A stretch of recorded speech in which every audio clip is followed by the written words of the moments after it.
to protect their country from attacks. After the attack on 28th of February, in line with the fourth article, the NATO Council was invited to an extraordinary meeting, and we shared information with our allies and carried out consultations. We had talks with the Secretary General today, at which we discussed the situation in Syria in detail.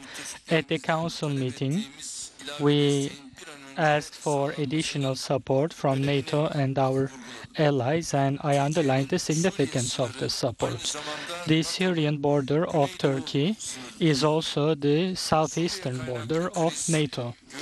A crisis from Syria has multiple dimensions, including security, and it threatens our region as well as the whole Europe. No European country can be indifferent to the conflicts and the humanitarian tragedy being experienced in Syria. When it comes to Syria, we must increase our efforts more than ever. Turkey, for 9 years now, has been facing and combating threats and dangers from Syria. We are the only NATO member country which has fought against Daesh and have lost troops.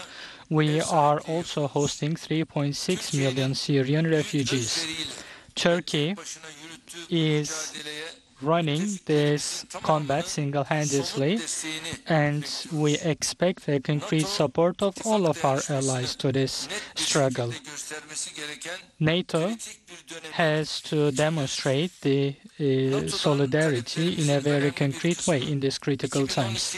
Some of our demands from NATO, based on the decisions taken between 2012 and 2015, is to take measures and to implement the measures to ensure the security of Turkey.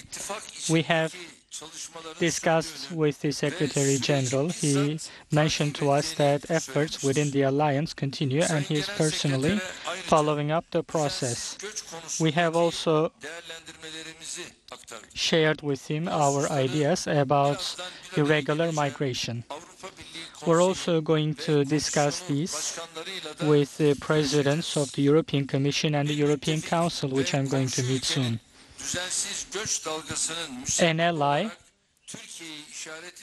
and a neighbor is pointing out to Turkey as the cause of this irregular migration.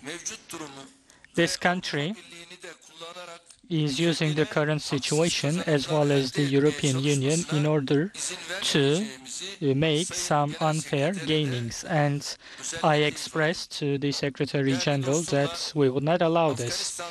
With my friends, we discussed the peace process in Afghanistan and the NATO exposure in this country, as well as the future of it. Turkey, independent from developments, is going to continue siding with his Afghanistani brothers. Esteemed members of the press, NATO is empowering Turkey and Turkey is empowering NATO. NATO must create added value for our country and its combat against terror. Also, our allies must strengthen their solidarity with our country without making any political stances and without any discrimination. The support that we're asking for must be supplied without further delays.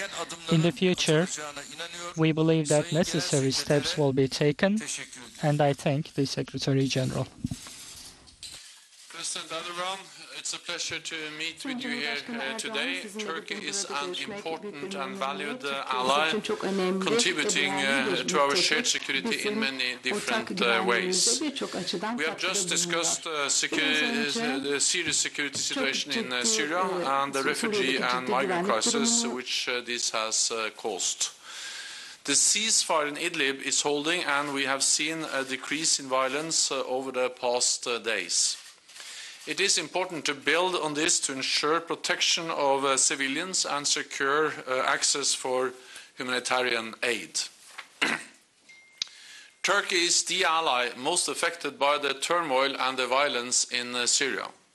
No other ally has suffered more from terrorist attacks, and no other ally hosts more refugees.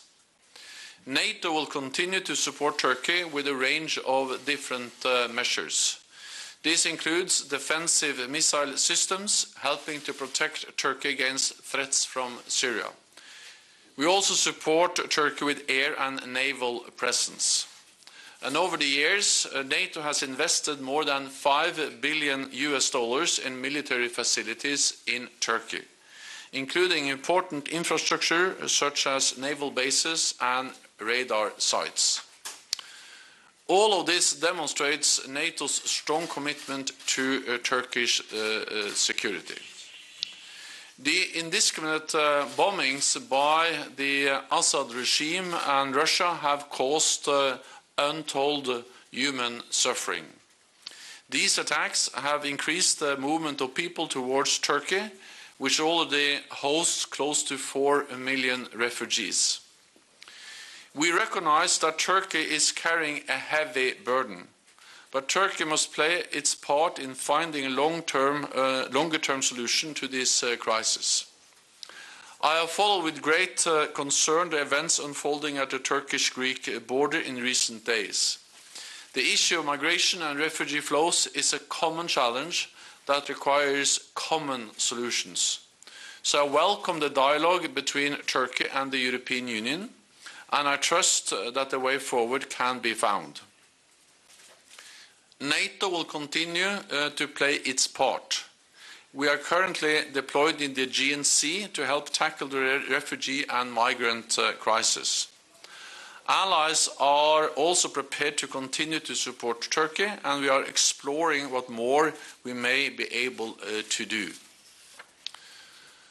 The President and I also discussed a range of other issues, including NATO's relations with Russia and the Turkish purchase of S-400 air defense system, as well as the situation in Afghanistan. NATO remains a platform for discussion between allies of these and many other issues. So, President Erdoğan, this is why I greatly welcome the opportunity to meet with you again today. So thank you so much. Thank you.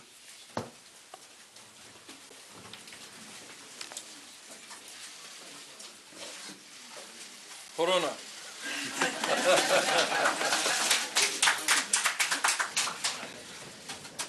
Okay, it appears NATO Chief